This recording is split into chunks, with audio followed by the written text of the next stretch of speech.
আপনাদের সামনে এবং আপনাদের মাধ্যমে বাংলাদেশের ফুটবল ফ্যানদের দ্বারা কিছু বক্তব্য রাখার জন্য এবং আমাদের 8 মাসের যে সফলতা ছিল অথবা কিছু জায়গা যেখানে আমাদের ত্রুটি ছিল সেগুলোও মানে খোলা মনে ডিসকাস করে পর্যবেক্ষণ করার জন্য।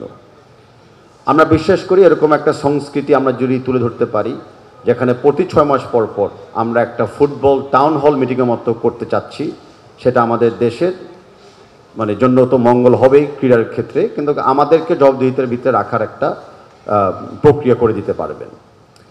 গণমাধ্যমে থেকে অনেক সময় অনেক প্রশ্ন আসে যেগুলো উত্তর হয়তো ওনারা পান না, অনেক তথ্য ওনারা চান যেগুলো ইনকমপ্লিট থাকে। তা আমরা মনে করি এরকম একটা 6 মাস পর ইন্টারাকশান থাকলে যদি কোনো ল্যাকিংস থাকে বা কোনো ইনফরমেশন থাকে যেটা ল্যাগিং, সেগুলো আমরা আপডেট আপনাদেরকে করতে পারি। তো আমরা বিশ্বাস করি যে দোনোজনের সহযোগিতার মাধ্যমে কিন্তু আমরা এই সংস্কৃতিটাকে আর কি চর্চা করতে পারবো। আজকে আমার বক্তব্য শুরুতে আমরা বাংলাদেশ ফেডারেশনের পক্ষ থেকে আমরা একটা কথা বলতে চাই।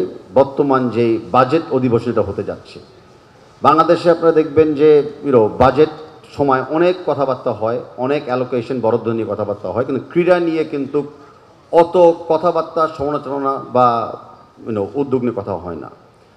আমরা লক্ষ্য করছি যে বর্তমান বাংলাদেশে 2025-26 বাজেটে প্রায় 2000 কোটি টাকার মতো বরাদ্দ দেওয়া হয়েছে ক্রীড়াতে। তার ভিতরে আমরা দেখি যে কনসিস্টেন্টলি 900 কোটি টাকা কিন্তু চলে যাচ্ছে সবসময় বেতন ভাতা এবং মেরামতের দিকে, অ্যান্ড বাকি অংশটা হয় ডেভেলপমেন্টের উপরে। আর সেই ডেভেলপমেন্টটাও কিন্তু আমরা দেখি কিন্তু আনইমপ্লিমেন্টেড রয়ে যায়। বিশেষ করে গত বছরের বাজেট থেকে আমরা লক্ষ্য করি যে মাত্র 800 কোটি টাকা ইমপ্লিমেন্ট হয়েছিল। তার মানে তার চেয়ে বেশি চলে গেছে কিন্তু মেইনটেনেন্স, অপারেশনাল, বেতন ভাতাতে। তা আমরা বর্তমান সরকারের কাছে উল্লেখ করে বলতে চাই যে একটা বাজেট পাস করার সময় যেন বাজেটের ইমপ্লিমেন্টেশনটাও, এফিসিয়েন্সিটাও বিবেচনাতে রাখা হয়। কারণ আদারওয়াইজ খালি বরাদ্দ দিলাম কিন্তু বাস্তবায়ন করলাম না, সেটা নিয়ে কিন্তু ক্রীড়ার কোনো উন্নতি হবে না। ক্রীড়ার উন্নতিতে আমরা যদি মনে করি যে 2000 কোটি টাকা অত্যন্ত অল্প একটা বরাদ্দ, বিশেষ করে আমি বললাম যে বেশিরভাগ চলে যাচ্ছে মেইনটেনেন্স অপারেশনসের ক্ষেত্রে। আমরা যদি ফেডারেশনগুলোকে ভাগ করে দেখি বিভিন্ন স্পোর্টস ফেডারেশনগুলোকে, তাহলে 2000 কোটি টাকা কমতে কমতে কমতে কিন্তু আসলে গোনার ভিতরেও পড়ে না। তো আমাদের একটা দাবি থাকবে বিএফএফ এর পক্ষ থেকে ক্রীড়ার উপরে বাজেটে যেন অ্যালোকেশনটা আরও বাড়ানো হয়। সেকেন্ড হলো অনেকগুলো আমাদের কাঠামো আছে যেগুলো হয়তো পুরানো, ইতিমধ্যে অকর্য। তো বাজেটের ক্ষেত্রে বিবেচনা করা উচিত যে ওরকম পুরনো অকর্য কাঠামোগুলোতে আর কত মেনটেনেন্স খরচ ব্যয় করে আর কত রিপেয়ার ব্যয় করে আমাদের ফলাফলটা আমরা কী পাচ্ছি। আমরা মনে করি সময় এসেছে যে কাঠামোগুলোকে দরকার হলে ভেঙে নতুন করে আবার তৈরি করার জন্য, আর সেটার জন্য এনাফ বাজেট রাখা হয় যেন আমরা কাজটাকে এই বছরে শুরু করতে পারি। বাজেটে উল্লেখ আছে আরেকটা হলো ট্যাক্সেশন। আমরা দেখতে পাচ্ছি যে 36% ট্যাক্স কিন্তু ধরা হয় স্পোর্টস ইকুইপমেন্টের উপরে।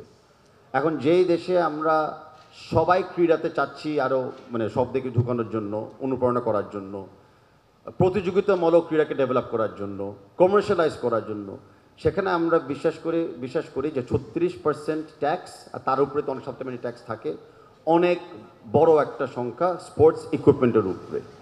আমরা রিকোয়েস্ট করতেছি যে এই ট্যাক্সেশনটা যেন বিবেচনা করা হয়, অ্যান্ড আগামী বাজেট অধিবেশন পাশ করার সময় যেন স্পোর্টস ইকুইপমেন্টের উপরে এই 36% ট্যাক্স মুকুফ করা হয় বা অ্যাটলিস্ট কমানো হয়।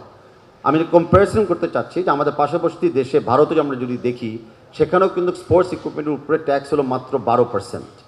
তো এখানেও একটা বিবেচনার বড় জায়গা আছে, কারণ আমরা ক্রীড়ার উপরে অলরেডি ইনভেস্টমেন্ট করছি না, বরাদ্দ ওরকম দিচ্ছি না, তারপরেও আবার ক্রীড়াকে আমরা কিন্তু মোটামুটি আমি পানিশ করতেছি বড় বড় ট্যাক্স বসাই দিয়ে।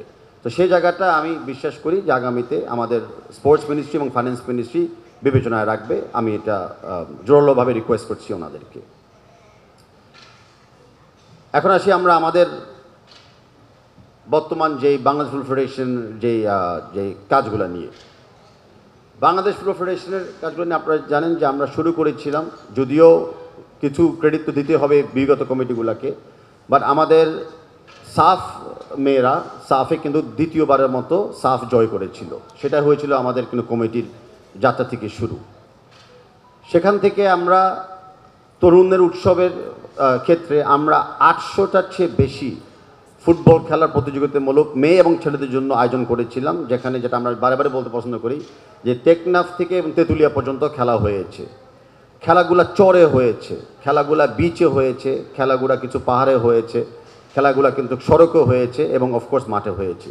তো ফুটবলটাকে আমরা কিন্তু প্রত্যেকটি বাংলাদেশের অঞ্চলে কিন্তু ছড়িয়ে দিয়ে শুরু করেছিলাম জানুয়ারি মাস থেকে। জানুয়ারি মাস থেকে আমরা অনেক দিন পরে আন্ডার 15 টুর্নামেন্টে শুরু করেছিলাম, যেটার প্রক্রিয়া এখনও আদিন আছেন। আমরা জোন ওয়াইজ খেলতেছি, জোনের থেকে যে চ্যাম্পিয়ন যারা হবেন তারা কিন্তু আবার একটা ফাইনাল চ্যাম্পিয়নশিপের জন্য ওনারা খেলবেন। আমরা বিশ্বাস করি সেই চ্যাম্পিয়নশিপটা জুলাই মাসে শেষ হবে।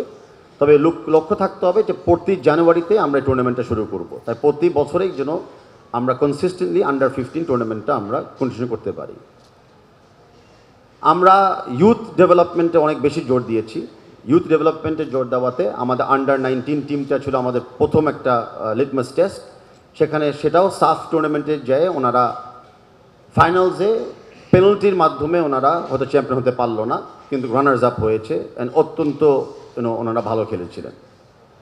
তো সেই জায়গাতেও আমরা আপনাদেরকে লক্ষ্য করতে চাচ্ছি যে আমাদের ইউথের উপরে ডেভেলপমেন্টটা কিন্তু অনেক মানে ইয়েভাবে আমরা অ্যাটেনশন দিয়ে কাজ করতেছি।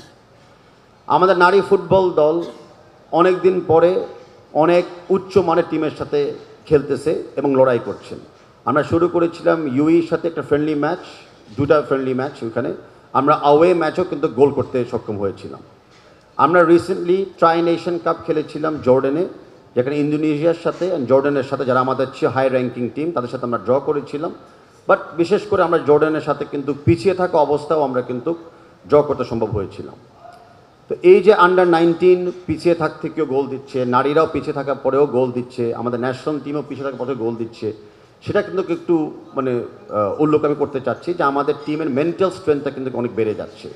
এই মেন্টাল স্ট্রেংথের উপরে কিন্তু আমাদের একটা জোর ছিল এবার, যে আমরা শেষ মুহূর্ত পর্যন্ত হার মানব না। আমাদের দল শেষ মুহূর্ত পর্যন্ত প্রত্যেকটি দল ফিটনেস বজায় রাখবে এবং শেষ চেষ্টাটা বাংলাদেশই করবে যেন গোল আমরা দিতে পারি এবং খেলাটা যেভাবে ওকে আমরা জয়লাভ করতে পারি।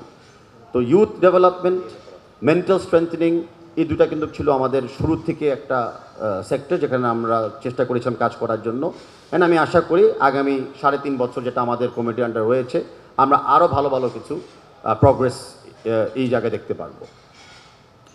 আমরা চেষ্টা করেছিলাম গণমাধ্যমকে আরেকটু ওনার সাথে আরেকটু ক্লোজলি কাজ করার জন্য। এখনও আমরা যেটা জানেন যে আমরা নিয়মিত প্রেস ব্রিফিং করছি, আমরা নিয়মিত আমাদের ফেসবুক এবং অনলাইন মাধ্যমে আমরা আপডেটস দিচ্ছি। যারা যারা চেষ্টা করছে আমাদের সাথে যোগাযোগ করার জন্য যে কোনো কমিটি বা ব্যক্তির মাধ্যমে আমরা তাৎক্ষণিক চেষ্টা করতেছি সঠিক তথ্যটা আপনাদের সাথে শেয়ার করার জন্য। ইতিমুহূর্তে আমাদের কাছে 2টি অভিযোগ এসেছিল অ্যাক্রেডিটেশন কার্ড ইস্যুস নিয়ে। আমরা কিন্তু সেই 2টি অভিযোগের ব্যাপারেও অত্যন্ত অনেক ফাস্ট আমরা ইনভেস্টিগেশন করতেছি এবং আপনাদেরকে জানিয়ে দিব যে আমাদের ফাইনাল রেজাল্টটা কী আসে। বাট মেইন অ্যাকশনটা হলো আপনারা অভিযোগ করেছেন, আমরা অভিযোগ আমলে নিয়েছি অ্যান্ড এই অভিযোগের মাধ্যমে আমরা আগামীতে আরও ইমপ্রুভ করব, সেটাই আমাদের প্রত্যাশা। আমরা একটা কমপ্লেন পেয়েছিলাম যে মনে হচ্ছে যে কিছু কিছু চ্যানেল বা প্রেস একটু বেশি তথ্য পায় অন্যদের চেয়ে বেশি বা ইন্টারভিউজ বেশি পায়। সেগুলোও আমরা আমলে নিয়েছি।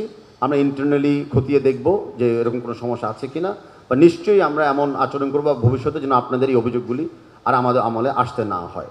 আমি আজকে প্রকাশ্যে এই কথাগুলো বলতেছি জানানোর জন্য যে আমরা কোনো তথ্য বা কোনো ইস্যুজ আমরা চাপিয়ে রাখতেছি না, আমরা লুকিয়ে রাখতেছি না, আমরা খোলা মনে সব কিছু আপনাদের সাথে শেয়ার করতে যাচ্ছি। আমাদের কাছে অভিযোগ এসেছিল অ্যান্ড রাইটফুলি সো যে প্রেস বক্সগুলা বা প্রেস যেখানে বসবে সেই জায়গাগুলা স্টেডিয়ামে এখনও কিন্তু মানসম্পন্ন নয়। ধন্যবাদ জানাচ্ছি যে আপনারা সব কিছু উপেক্ষা করেও আমাদের লিগগুলি কভার করেছিলেন, টুর্নামেন্ট কভার করেছিলেন অ্যান্ড আমরা ডেফিনেটলি আপনাদের কমেন্টস অনুযায়ী আগামী লিগের সময়, আগামী ইন্টারন্যাশনাল ম্যাচের সময় আমরা চেষ্টা করব প্রেস বক্সগুলো এবং সাংবাদিকদের আরও ইন্টারনেট বা অন্যান্য ফেসিলিটিসগুলোকে যেন আরও একটু ইমপ্রুভ করা যায়। ধন্যবাদ এই কমেন্টসগুলি আমাদের আমলে সরাসরি আনানোর জন্য। ফুটবল নিয়ে যে কথাটা বারবার উঠতেছে যে আমাদের কিন্তু বিগত দিনের সাথে স্ট্যান্ডার্ডগুলোকে যদি তুলনা আমরা করি, আমাদের কিন্তু প্রথমে লক্ষ্য রাখতে হবে যে আমাদের কিছু কিছু ট্রেডিশনাল কমপ্লেইন ছিল আমাদের দলকে নিয়ে। সেগুলো ছিল কি, সেগুলো আমরা শেষ মুহূর্তে গোল খেতাম, আমরা শেষ মুহূর্ত পর্যন্ত খেলতে পারতাম না, অনেক সময় অ্যাজ আই সেড ফিটনেসের সমস্যা, অনেক সময় মেন্টাল স্ট্রেংথিংয়ের সমস্যা। আমাদের ইনফ্রাস্ট্রাকচার ফর দ্য টিম খুবই পোর কোয়ালিটির ছিল, সেটা খানা আমরা বলি, বা সেটা জার্সি ইকুইপমেন্ট আমরা বলি, বা আমরা মাঠের কথা আমরা বলি। প্রত্যেকটা ফিল্ডে কিন্তু আমরা ব্যাপকভাবে ইমপ্রুভমেন্ট দেখছি, অ্যান্ড ইনশাল্লাহ আমরা ইমপ্রুভমেন্ট আগে দেখব। বিশেষ করে যেটা আমি বললাম, টেকনিক্যাল সাইড অফ দ্য গেমে আমরা কিন্তু অল 90 বা 90 মিনিটসে বেশি আমরা খেলছি। সব টিমের কথা আমি বলতেছি, ইউথ, নারী এবং পুরুষ। আমরা শেষ মুহূর্তে পর্যন্ত ফ্যানদেরকে হোপ দিচ্ছি যে বাংলাদেশ টিম খেলতে পারে, কারণ উদ্দেশ্যটা হলো বাংলাদেশ যখন মাঠে নামবে, বাংলাদেশের টিম যেন একটা কনসিস্টেন্ট মেথোডোলজি এবং কনসিস্টেন্ট কোয়ালিটি বজায় ধরে রাখতে পারে। এই মুহূর্তে আমরা সেই জায়গায় চলে এসেছি, অ্যান্ড আমি বিশ্বাস করি যে আগামীতে এই কনসেপ্টটাই আমাদেরকে আরও বেটার ফলাফল এবং রেজাল্টস আমাদেরকে দিবে। আমাদের কোন জায়গায় আমরা এখনও শুরু করতে পারিনি আমাদের যাত্রা, সেই জায়গাতে আমার কলিগরা আপনার সাথে শেয়ার করবে, বাট ডেফিনেটলি আমরা এখনও ডিস্ট্রিক্ট ফুটবলে আমরা বলটাকে গোড়াতে এখনও পারি নাই। সেটা এমন না যে আমরা একে ইগনোর করে গিয়েছি, আমরা চেষ্টা করেছিলাম ডিস্ট্রিক্ট লেভেলে আগে ইউথটা দিয়ে শুরু করি। তাই তরুণ উৎসবে আমরা ফুটবল খেলেছিলাম, আন্ডার 15 টুর্নামেন্টও আমরা খেলেছিলাম, আগামীতে আন্ডার 17 হবে, অ্যান্ড দেন আমরা হয়তো ডিস্ট্রিক্ট লেভেলে লিগ বা ইন্টার ডিস্ট্রিক্ট আমরা চলে যাব। সেই ব্যাপারে আমার কলিগ আরেকটু বিস্তারিত আপনাদেরকে বলবে। আমরা আরেকটা কোন জায়গায় স্ট্রেংথেনিং করতে চাই, সেটা হলো ফ্রেন্ডলি ম্যাচেস। এখনও যে ফ্রেন্ডলি ম্যাচগুলি আমরা খেলছি সেগুলা ভালো টিম নিশ্চয়, কিন্তু আমরা আরেকটু উচ্চ পর্যায়ের টিমের এগেনস্টে ফ্রেন্ডলি আমরা খেলতে চাই। আমরা বিশ্বাস করি যত কোয়ালিটি ফিল্ড অপোনেন্ট আমাদের থাকবে, ততই আমাদের কোয়ালিটি ইমপ্রুভ হবে গোয়িং ফরওয়ার্ড। ইতিমধ্যে আপনারা দেখছেন যে আমরা এশিয়ান কাপ কোয়ালিফিকেশনের জন্য এখনও ফাইট দিচ্ছি, ভবিষ্যতে অলিম্পিক্স কোয়ালিফাই আসবে, এশিয়ান গেমস আসবে, ওয়ার্ল্ড কাপ আসবে। তো এই প্রস্তুত হওয়ার জন্য ওই লেভেলের টিমের সাথেও আমাদের কিন্তু প্রতিযোগিতামূলকভাবে খেলতে হবে, আদারওয়াইজ গ্যাপটা অনেক বেশি বেড়ে যাচ্ছে, অ্যান্ড সেটা করা যাবে না। লাস্ট বাট নট লিস্ট, আমরা এখনও আমাদের গ্রাউন্ডসগুলোকে আমরা মনে করি আমাদের কোয়ালিটি অনুযায়ী ইমপ্রুভ করতে পারি নাই। ন্যাশনাল স্টেডিয়াম আমরা এখন ফেরত পেয়েছি, সেখানে এখনও মাঠের অনেক কাজ বাকি আছে। আমাদের যে স্টেডিয়ামগুলি আমরা বরাদ্দ পেয়েছি লিগ চালানোর জন্য, ট্রেনিং করার জন্য, সেগুলোর ব্যাপারেও আমাদের অনেক ইমপ্রুভমেন্ট আছে, আমরা স্বীকার করি, আমরা মানি, অ্যান্ড আমরা আগামী 6 মাস পরে আমরা আশাবাদী যে আপনাদেরকে একটা পজিটিভ নিউজ আমরা দিতে পারবো। ইতিমধ্যে আমাদের দুটো অ্যাস্ট্রো টার্ফ ইন কনস্ট্রাকশন প্রসেসে আছে, বাট বিকজ কমপ্লিট এখনও হয় নাই আজকের আগে, আমি সেটাও আমাদের কাইন্ড অফ উইকনেস হিসাবে স্বীকার করে নিচ্ছি।